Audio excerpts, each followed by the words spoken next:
lui ont été créées toutes choses, les choses qui sont dans les cieux et les choses qui sont sur la terre, les visibles et les invisibles, soit trône ou seigneurie, ou principauté ou autorité.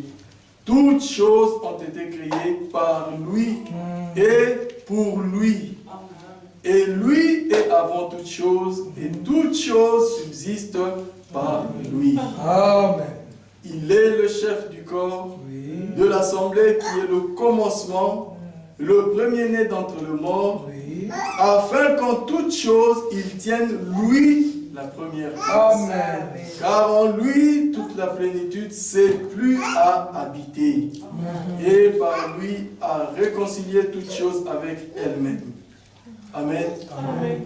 Au verset 13, nous pouvons le relire, l'Écriture dit qu'il nous a délivrés du pouvoir des ténèbres et nous a transportés dans le royaume du Fils de son amour. Est-ce que nous croyons ça, que nous avons été transportés dans le royaume du Fils de son amour, et que maintenant, même étant debout ici sur la terre, mais nous sommes dans le royaume du Fils de son amour. Amen. Nous allons courber nos têtes dans la prière. Nous nous recommandons encore entre ses mains. Nous lui manifestons notre reconnaissance, comme l'Écriture a dit, que nous puissions rendre grâce au Père, lui qui nous a comptés parmi les saints. Il nous a rendus capables d'être participants parmi les saints, lui qui nous a délivrés du pouvoir des ténèbres et qui nous a transportés dans le royaume du Fils de son amour. Levons tous nos voix et prions le Seigneur.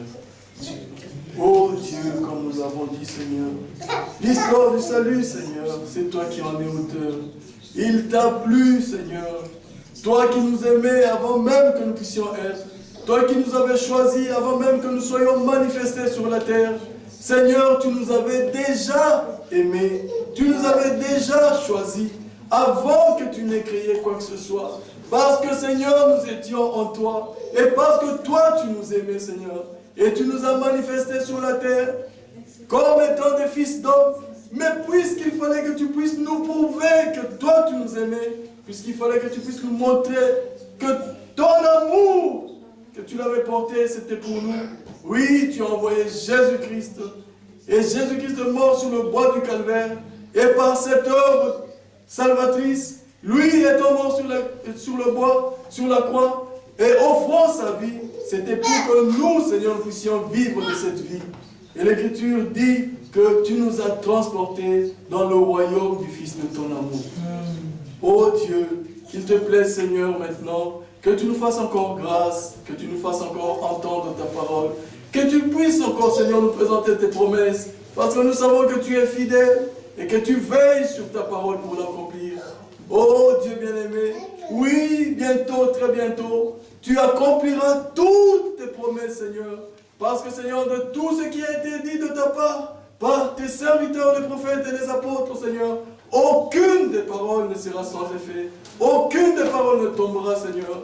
Et toutes ces paroles que toi, tu nous as fait entendre, oh Dieu, donne à ce que nous puissions croire entièrement dans ces paroles. De telle sorte que lorsque, Seigneur, toi, tu entreras en action pour l'accomplissement de tes promesses, que nous soyons participants, oh Dieu, que nous soyons acteurs avec toi, puisque, Seigneur, nous sommes ton corps. Et nous sommes, Seigneur, ce champ dans lequel toi tu as ensemencé ta parole. Et Seigneur, c'est que tu attends, maintenant que l'arbre a poussé, tu attends, Seigneur, de récolter les fruits qui ont été ensemencés. Et il s'agira de la même semence qui a été plantée en terre, c'est la même semence aussi qui sera récoltée. Sois loué, sois glorifié, Seigneur. Comme tu as déjà commencé à nous parler ce matin, que tu nous parles encore ce soir, que tu nous fasses entendre ta voix, Seigneur. Et toi, nous faisant entendre ta voix, tu feras suivre aussi l'obéissance pour que nous puissions mettre ta parole en pratique. Tu l'as promis, Seigneur. Tu es fidèle. Tu ne te réunis pas toi-même. Tu veilles sur ta parole pour l'accomplir. Et puisque cela est sorti de ta bouche, ô Dieu, Dieu du ciel, toi, tu accompliras fidèlement ce qui est sorti de ta bouche. Parce que tu soutiens toutes choses par ta parole toute puissante. Sois loué, sois glorifié encore ce soir. Au nom de Jésus-Christ, nous te l'avons ainsi demandé. Amen. Amen.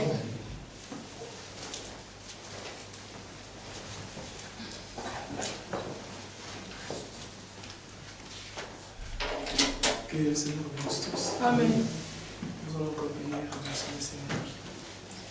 Dieu notre Père, quoi te dire si ce n'est que pour te remercier pour tout ce que toi tu as fait. Nous sommes en bonne santé, tu nous donnes la vie éternelle parce que nous avons cru en toi.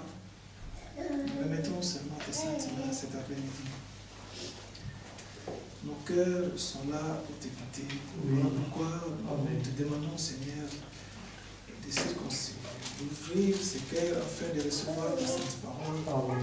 Cette parole qui nous aide à marcher, à croître, à t'aimer encore davantage, et à être toujours reconnaissant pour tous tes bienfaits. Seigneur, merci pour les situations difficiles que nous traversons. Merci pour la disette. Merci parce que nous sommes contents de l'état où nous nous trouvons. De notre faiblesse, tu aimes la faiblesse que nous sommes, des faibles que nous sommes, c'est pour nous fortifier. Voilà pourquoi nous remettons toi ta sainte main. Bénis encore le vase au moyen duquel tu vas encore nous exhorter. Que l'homme soit effacé, mais que ta parole soit proclamée. Bénis quelques portions de l'écriture que nous allons partager. Bénis ton peuple qui a vraiment soif de ta parole, parce que c'est un peuple qui se prépare, parce que toi tu l'avais promis, que tu devais préparer une place. En préparant la place pour nous, parce que tu as résolu en disant, je veux que là où je suis, je voudrais être aussi avec ce que le Père m'a donné. Seigneur, merci. C'est ton souhait et il en sera ainsi. Dans le seul nom de Jésus-Christ, nous t'avons ainsi demandé. Amen. Amen.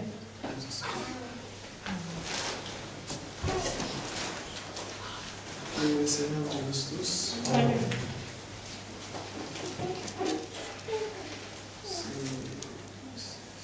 Nous venons de lire l'écriture du livre capital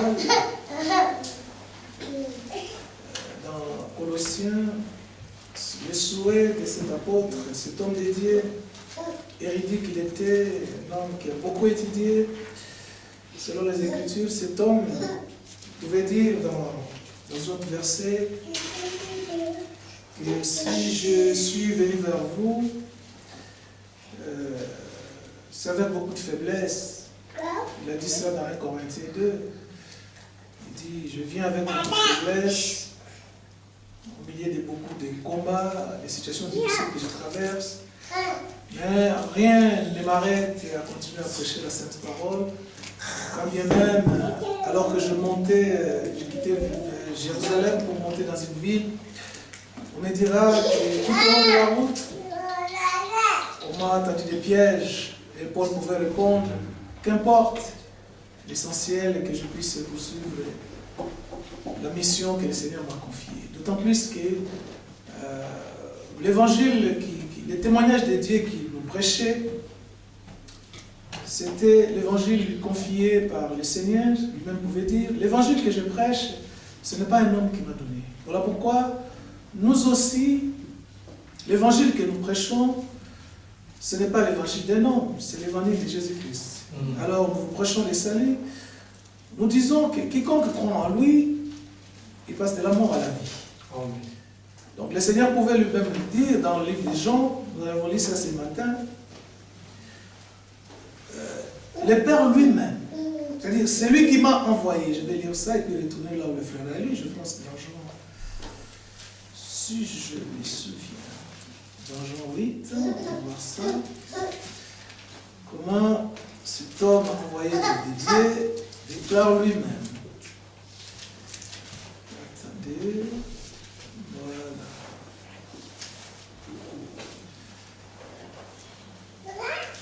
Attendez, je trouve le verset, parce que je ne voudrais pas dire quelque chose. Voilà.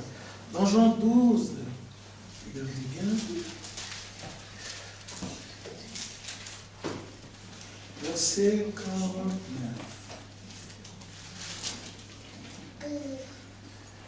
Regardez, Jean 12, 49. Car je n'ai point parlé de moi-même. Alléluia. Oui. Car je n'ai point parlé de moi-même. C'est le Seigneur qui parle. Mais le Père qui m'a envoyé. Alléluia. Le Père qui m'a envoyé m'a prescrit lui-même ce que je dois dire et annoncer. Amen. Alléluia. Amen. Ça, c'est Jésus qui parle.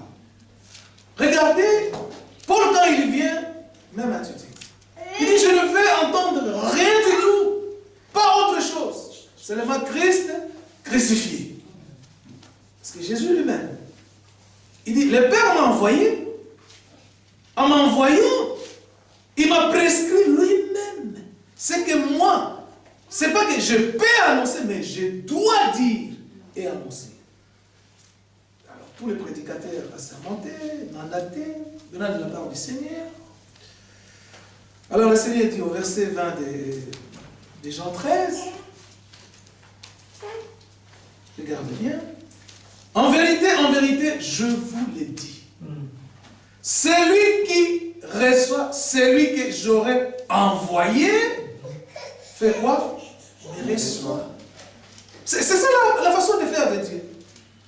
Il envoie Jésus. Jésus aussi dit dans Jean 20, regardez bien. Dans Jean 20, il a fait aussi. Lui, il a été envoyé. Mais lui aussi, il proclame dans Jean 20, verset 21. Regardez. Jean 20, verset 21. Jésus leur dit de nouveau, la paix soit avec vous.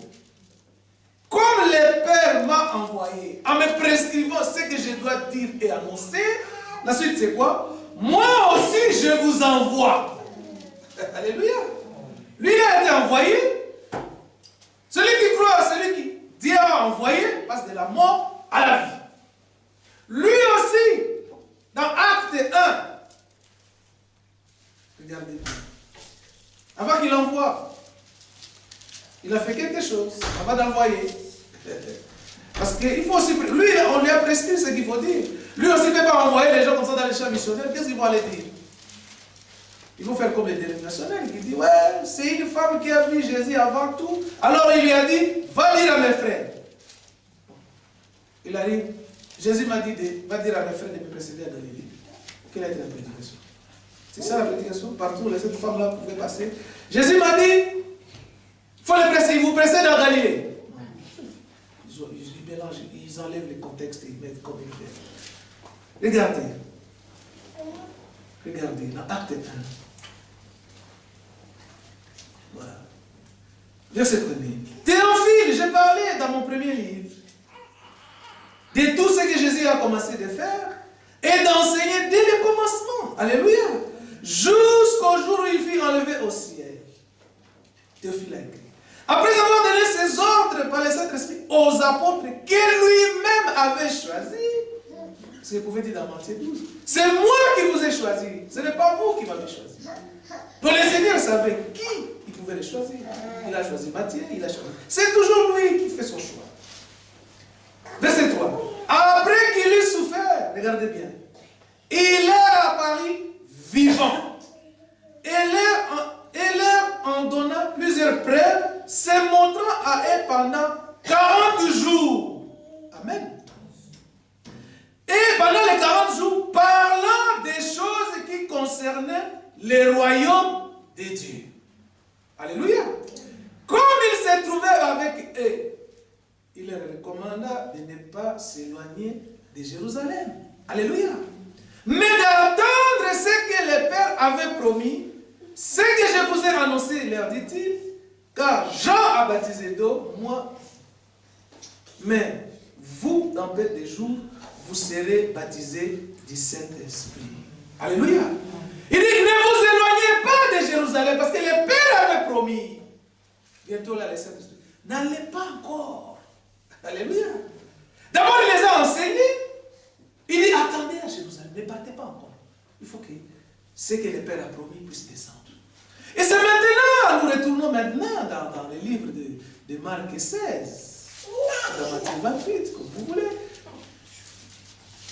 Après avoir enseigné 40 jours, il devait leur dire, voilà, il y a ça, vous allez faire ceci. Dans Marc 16 maintenant. Maintenant, après avoir enseigné, Marc 16, il dit quoi? Dès qu'il a fini son enseignement, maintenant l'envoi. Il fait toujours les choses en ordre. Marc, tu es où? Ne te cache pas, voilà, tu es là. notre frère Marc. Matthieu s'est écrit, Matthieu 28, 19. Marc aussi a écrit le même témoignage. Regardez bien. Verset 15. Puis il leur dit, allez partout le monde et prêchez la bonne nouvelle à toute la création. Celui qui croira et qui sera baptisé sera sauvé. Alléluia. Mais celui qui ne croira pas sera condamné. Il les a d'abord enseignés. Maintenant, il les a envoyés. Maintenant, verset 19. Le Seigneur, après leur avoir parlé, fut enlevé au ciel. Alléluia. Et arrivé au ciel, il s'assit à la droite de Dieu. Amen. Au verset 20. Maintenant, au verset 20, ils s'en allèrent prêcher partout. Parce qu'il les envoie. Allez prêcher partout. Lui au ciel, il arrive là-bas, il s'assied. On va terminer. Il dit, je reste là. Mais le Seigneur travaillait, regardez bien. Et ils s'en allèrent prêcher partout. Mais le Seigneur travaillait avec eux et confirmait la parole par les miracles qui l'accompagnaient. Alléluia. Mais lui, il était où? Pour dire qu'il l'accompagnait. Il travaillait. Il était où? Parce que la Bible dit, il fut enlevé et il fut assis. Mais la Bible, lorsque les prédicateurs sont partis pour prêcher, il était avec eux. Mais il était où? Il était au ciel. Il était aussi dans sa parole. Amen. Alléluia. Donc, là où on prêche la parole de Dieu, lui-même doit être là. Pourquoi la Bible dit? Il confirmait la parole. Lui-même, il travaillait avec eux. Ils ont laissé le mal. Voilà pourquoi Paul pouvait dire, je ne vais entendre pas autre chose que Christ crucifié. Alléluia. Oui. Voilà pourquoi les frères, retournons dans les versets où nous allons. Regardez bien. Colossiens 1. Maintenant, le même Paul qui a reçu cet évangile, il fait une déclaration. Pour le progrès. Il a constaté les progrès. Oh, c'est un très bon verset celui-là. On va encore découvrir quelque chose là-dedans. Voilà, c'était Colossiens. Voilà, Colossiens 1. Colossiens. On va détruire Colossiens. Voilà, tu es là. Regardez. Paul dit quoi? C'est pour cela que nous aussi, depuis le jour où nous en avons été informés, nous ne cessons de prier Dieu pour vous. Qu'est-ce que nous disons à Dieu? Nous demandons que vous soyez remplis de la connaissance de sa volonté. Pas autre chose. Alléluia. La prière des apôtres, la prière de ces prédicateurs, c'était clair. Que vous puissiez être remplis de la connaissance de la volonté de Dieu. Ah oui. Pas autre chose. Dans cette situation, qu'est-ce que Dieu veut? Voilà. Pas ce que toi tu vas faire pour lui. Ce que lui veut que tu fasses. Que vous puissiez remplir de la connaissance de sa volonté, en toute sagesse et intelligence spirituelle, marcher afin de marcher d'une manière digne du Seigneur et lui être entièrement agréable, portant des fruits en toutes sortes de bonnes œuvres et croissant par la connaissance de Dieu, fortifié à tous égards. Alléluia. Amen. Amen. Par sa puissance glorieuse, en sorte que vous soyez toujours et avec joie, persévérants et patients. Alléluia. Amen. Regardez, fortifié à tous égards. Mais c'est qui fortifie? C'est lui-même. Alléluia. Amen. La parole nous rend forts. C'est ici que j'avais parlé la semaine dernière. Dieu ne travaille pas avec quelqu'un qui est déjà fort. Qu'est-ce qu'il va faire avec toi? Tu es déjà fort. Non, notre Dieu, non. Il n'est pas comme ça. Lui, lorsque tu es faible, là, il te prend, il dit, viens, allez, maintenant je vais t'utiliser. Oui, je vais t'utiliser maintenant dans cette faiblesse. C'est ce que Paul a témoigné. Alors que lui, il était dans un état de faiblesse avérée. Donc, c'était constaté qu'il était faible. Mais plus loin, il pouvait dire, dans les Corinthiens, nous allons lire ça, et puis nous allons retourner là. Comprenons comment notre Seigneur travaille. Nous avons lu ici le cas de notre bien-aimé Moïse. Regardez bien, 2 Corinthiens 12. Au verset 6. Si je voulais me glorifier, regardez bien, Paul qui dit, si je voulais me glorifier, je ne serais pas un insensé, car je dirais la vérité. Mais je m'abstiens, afin que personne n'ait à mon sujet une opinion supérieure à ce qu'il voit en moi, ou à ce qu'il attend de moi. Je m'abstiens, je ne me glorifie pas, sinon je serais insensé. Verset 7. Et pour que je ne sois pas, écoutez bien, et pour que je ne sois pas enflé d'orgueil. Alléluia. C'est érudit Paul. Un homme qui avait la connaissance exacte de la parole. Enseigné par le Seigneur lui-même. Lorsqu'il dit, ce que j'ai reçu du Seigneur, c'est ce que je vous ai enseigné. Je n'ai pas été dans une école théologique pour vous dire ce que je vous dis. Cet évangile, je n'ai pas reçu d'un homme, ou d'un prédicateur quelconque. Il n'y a personne qui m'a donné le mandat. Pour preuve. Le jour où le Seigneur m'a saisi, j'étais sur le chemin de Damas. Je n'ai ni consulté la chair ni le sang. Non, je n'ai pas voulu chercher les conseils de qui que ce soit. Ici, c'est le Seigneur qui m'a pris. Il dit, viens, tu vas venir me servir. Il dit, je n'ai consulté personne. Même Gamaliel, qui était mon prédicateur, je ne l'ai pas consulté. C'est un témoignage de l'Acte des Apôtres. Il continue.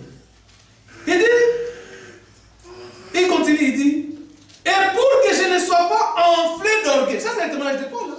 Pour que je ne sois pas enflé d'orgueil, qu'est-ce qui s'est passé? À cause de l'excellence de ces révélations, oh, Éphésiens 3. Lorsque vous lisez tous mes écrits, vous-même, vous allez vous représenter. Combien j'ai de révélations de la chose. Mais à cause de l'excellence de la révélation, il dit dans un autre verset, à cause de l'excellence de la parole du Seigneur, j'ai renoncé à toutes choses. Et je regarde même la nationalité hébraïque que j'avais comme c'est de la blanc. Vous voyez? Lorsque tu as la connaissance, l'excellence de la connaissance du Seigneur, tu es prêt à renoncer. Avec un choix. Oh, là je pense encore à Moïse. Il refuse. Il refuse. Il dit non, non, on ne m'appellera pas l'enfant de la fille de Pharaon. Je refuse. Ça c'est au temps de Moïse. Nous avons aussi des prédicateurs qui ont refusé, comme notre frère Nono, j'ai toujours dit ça. Il a plus de 60 ans, mais il est SS. On lui dit à la fin du style, frère, reste sur va descendre. Il dit, pas question. Je dis, travail au Congo. Il y a des brebis que je dois prêcher. Il dit, mais la santé. Il dit, oui, le Seigneur prendra soin. Plus de 60 ans, mais il a SS. Le médecin dit, oui, il n'arrive jamais à 20 ans. Notre frère, il est là. C'est pas au temps d'Abraham, il est là. Il est là. Un jour, s'il a son visa, il viendra nous prêcher ici.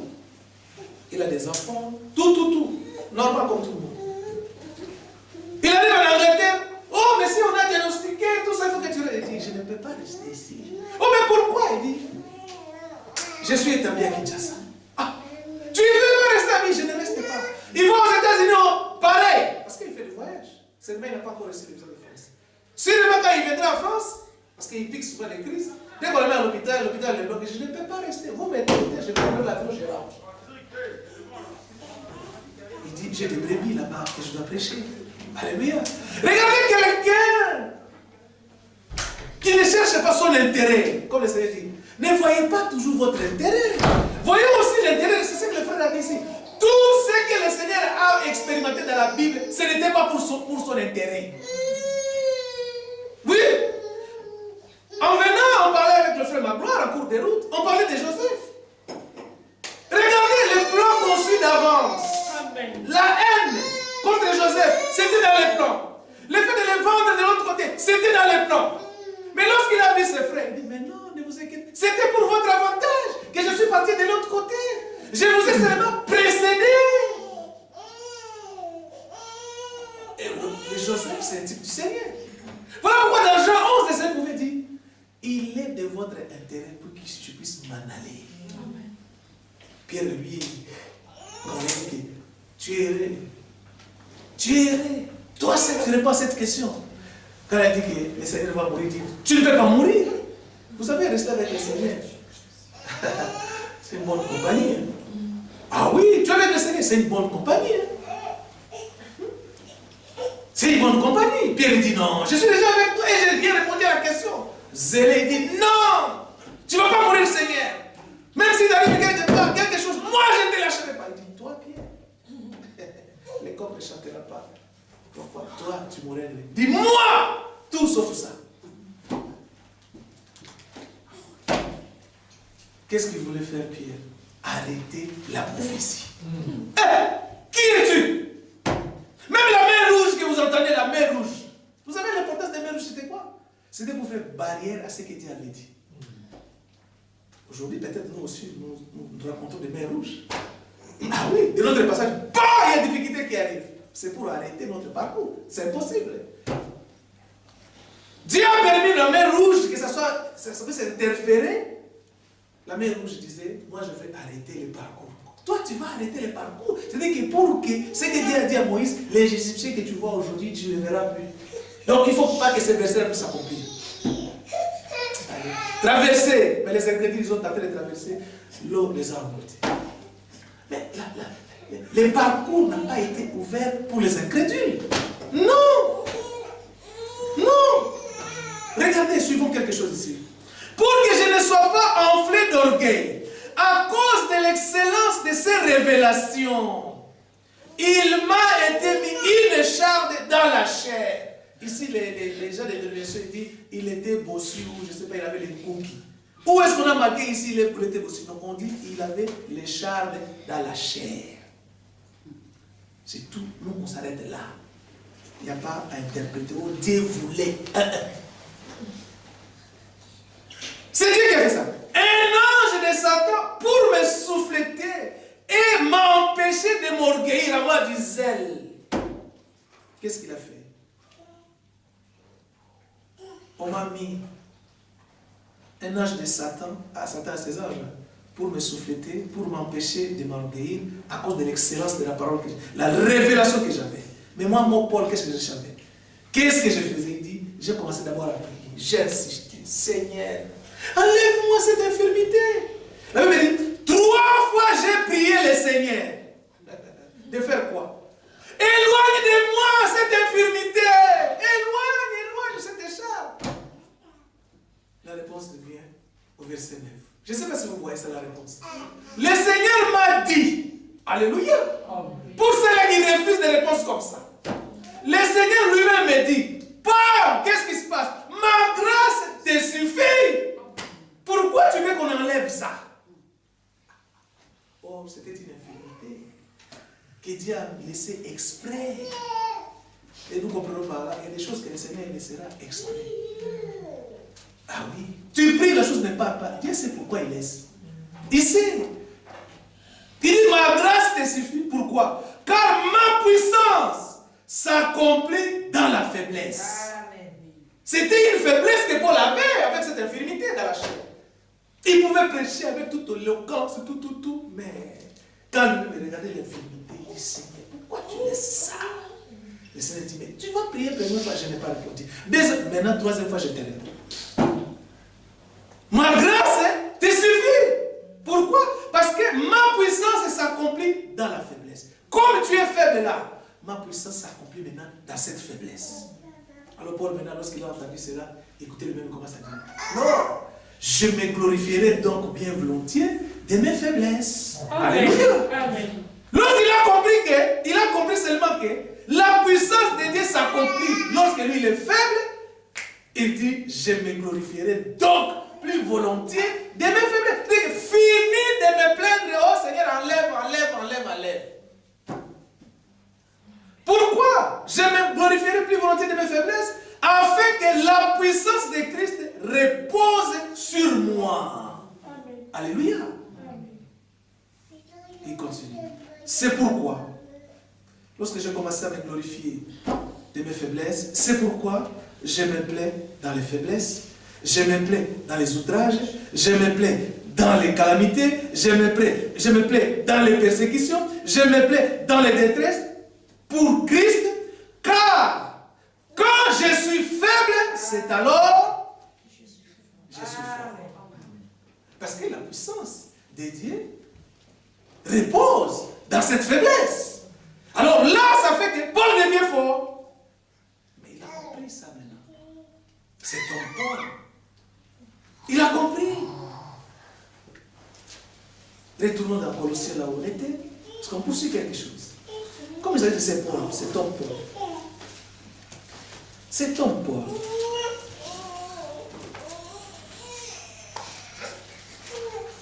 Regardez la façon dont il a parlé. Il dit la connaissance. Voilà, Colossiens 1, verset 9, là où on était. Nous demandons que vous soyez remplis de la connaissance de sa volonté, en toute sagesse et intelligence spirituelle, pour marcher d'une manière digne. C'est lorsque tu auras la connaissance de sa volonté, en toute sagesse et intelligence spirituelle, cela te permettra de marcher d'une manière digne du Seigneur. Pas autrement. Alléluia. Pas autrement. Paul pouvait dire, je ne suis pas digne de prêcher cette parole. Mais puisque le Seigneur m'a jugé digne, il m'a confié l'évangile. Paul lui-même, lorsqu'il s'est regardé, mais je suis indigne. Avec tout ce que j'ai fait, mais je suis indigne, moi, Paul. Je suis indigne. Mais le Seigneur regarde Paul et dit, tu es digne de prêcher cette parole. Mais lui-même, vous voyez comment le Seigneur fait. C'est lui qui est indigne. Il dit, tu es digne, prêche la parole. Tout le monde pouvait regarder. Ah, lui, avec tout ce qu'il a fait. Mais le Seigneur l'a déjà jugé digne. Même si vous parlez, ça ne compte plus. Pour marcher digne du Seigneur et lui être entièrement agréable, il faut être rempli de la connaissance de sa volonté. Cela te permettra de marcher d'une manière digne du Seigneur et lui être entièrement agréable. Alors, tu porteras des fruits en toutes sortes de bonnes œuvres et tu vas croître pour la connaissance de Dieu. Tu seras fortifié à tous égards par sa puissance glorieuse, en sorte que, comme c'est lui qui est toujours avec toi, en sorte que vous soyez toujours et avec joie, persévérant et patient. C'est lui qui le fait. C'est lui qui le fait. Si tu vois quelqu'un qui dit non, frère, il faut que tu fasses aussi quelque chose, ce que tu dois faire, c'est de croire. Vous savez, quand quelqu'un ne croit pas, c'est terrible. C'est lorsque tu crois que tu vois. Mais toi, tu ne crois pas. Mais tu veux quand même voir. Tu vas voir comment. Déjà, tu ne crois pas. Il y a un verset qu'on avait lu encore ce matin.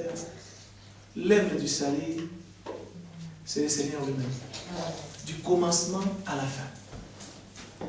Je dis bien, du commencement à la fin. On a lu un verset dans Deutéronome 8. Où le Seigneur pouvait dire, mais souvenez-vous, c'est moi qui vous ai fait sortir d'Égypte. Premier point. Moi, je vous ai fait sortir d'Égypte. Et je ne me suis pas arrêté là. Je vous ai fait marcher. C'est moi qui vous ai fait marcher. Je vous ai nourri. Je vous ai éprouvé. Je vous ai humilié pour ensuite vous faire du bien. Seigneur, c'est terrible. Ah ben oui. C'est lui qui a fait tout. Et alors il dit, dans Deutéronome là où nous avons lu, il dit maintenant, comme c'est moi qui ai fait ça, toi, garde-toi de dire à ton cœur, c'est ma force qui a fait quelque chose. Alors nous disons à celui qui veut faire quelque chose, pour ça la casse. Si Dieu n'est pas dans la chose, toi tu vas commencer par où? Tu vas commencer par où? Ce que nous devons faire, Seigneur, aide-moi à marcher digne de ta parole. C'est tout. Viens au secours de mon incrédulité. Sois sincère avec toi-même par rapport au Seigneur. C'est tout. Bon. Tu peux tromper le pasteur, mais Dieu, tu ne pourras pas. Parce qu'il lui connaît tout. Voilà pourquoi le Seigneur, dans Deutéronome, il leur a montré déjà que c'est moi qui fais tout. C'est moi qui fais tout. Même l'amen que vous dites, c'est lui qui est dedans. L'œuvre du salut, le Seigneur est au début jusqu'à la fin.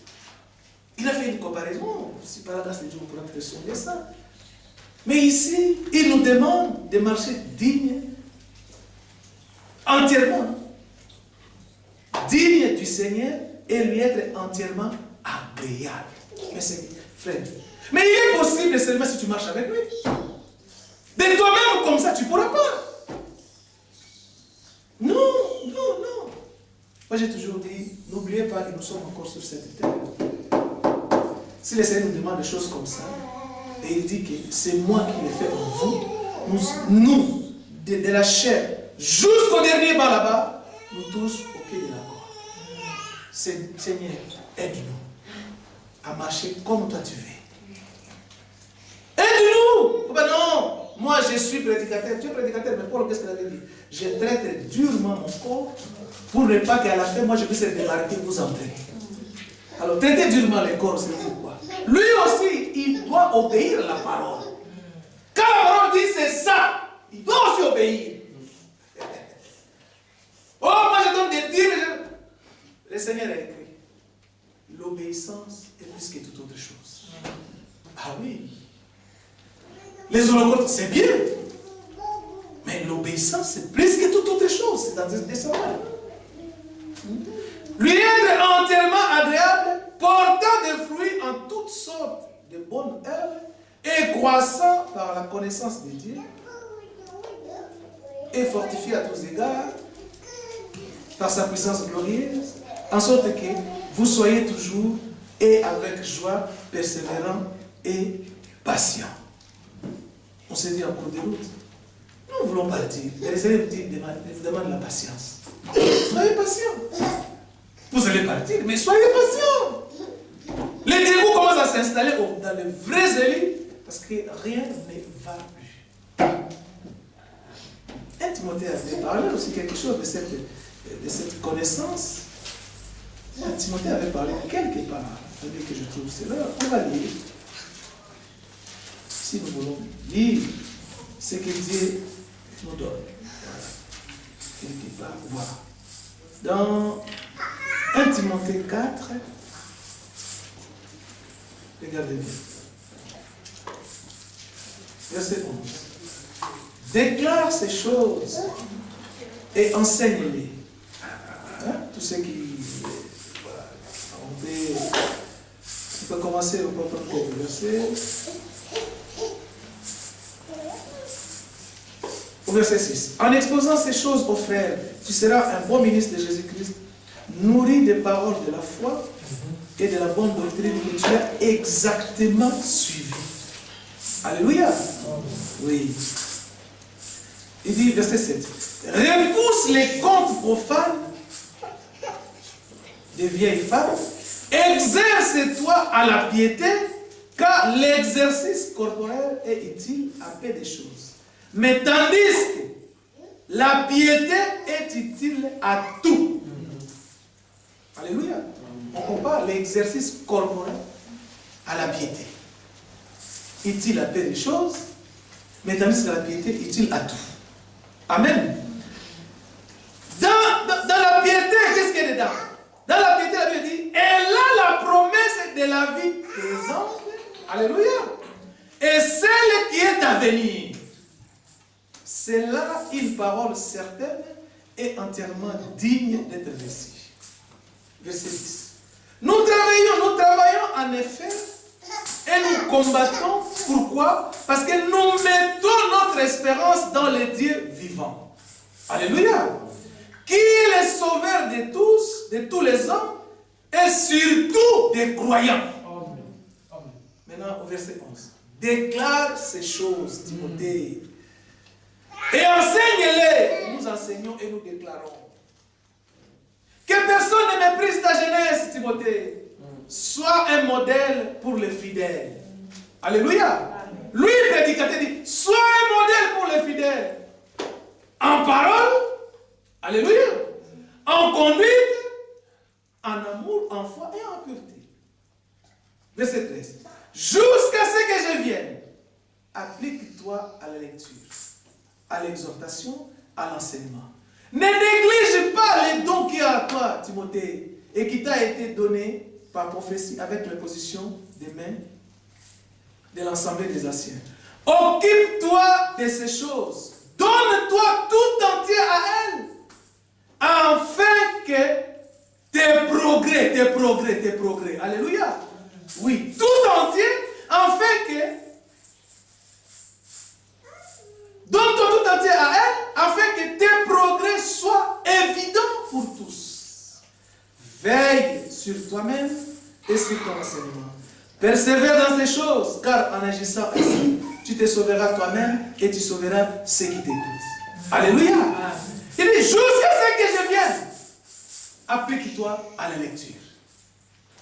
Afin que tes progrès soient évidents. C'est pour croître. Ça, l'exhortation concerne Timothée. Mais si nous retournons là où on était, même Philippiens 1 en a parlé.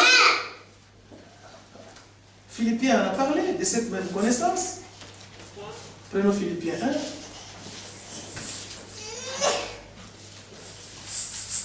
1. Regardez.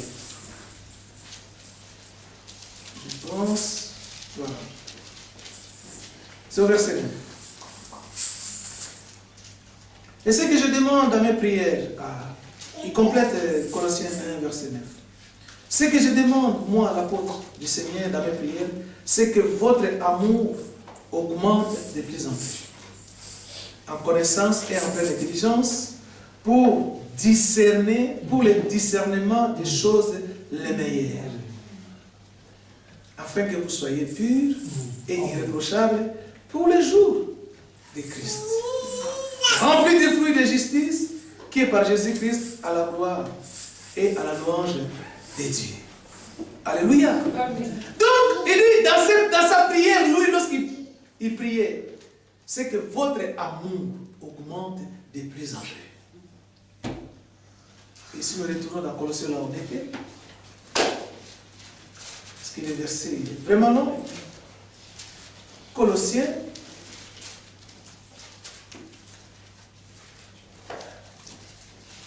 parlant de nous, regardez bien, au verset 10. Rendez grâce au Père qui vous a rendu capable d'avoir part à l'héritage des saints dans la lumière. Ce n'est pas que nous-mêmes nous sommes rendus capables. Lui, il nous a rendus capables. C'est ce que je vous disais tout à l'heure. Dieu travaille avec des incompétents pour les rendre compétents. Dieu travaille avec des incapables pour les rendre capables. Dieu travaille avec les faibles pour les rendre forts. C'est ça parce que toi tu dis, je suis déjà capable. Qu'est-ce qu'il va faire avec toi? Qu'est-ce qu'il va faire? Tu connais déjà tout. Voilà pourquoi Paul dit, rendez grâce au Père, lui qui vous a rendu capable d'avoir part à l'héritage des saints dans la lumière. Rendez grâce au Père, il nous a délivrés de la puissance des ténèbres. Alléluia. Nous ne sommes pas délivrés de nous-mêmes. Alléluia. Il nous a délivrés de la puissance des ténèbres et il nous a transportés dans les royaumes de son Fils bien-aimé. C'est lui qui a fait. Psaume 123 et puis nous allons retourner là.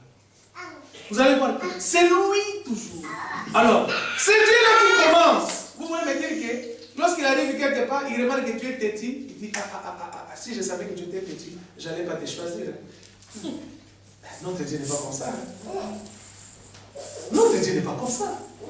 Lorsqu'il conçoit les plans, les acteurs, les personnes qui mettra dedans, que ce soit des Sanquérib, tous les gens qu'il a mis dans la Bible, lui-même il coordonne tout.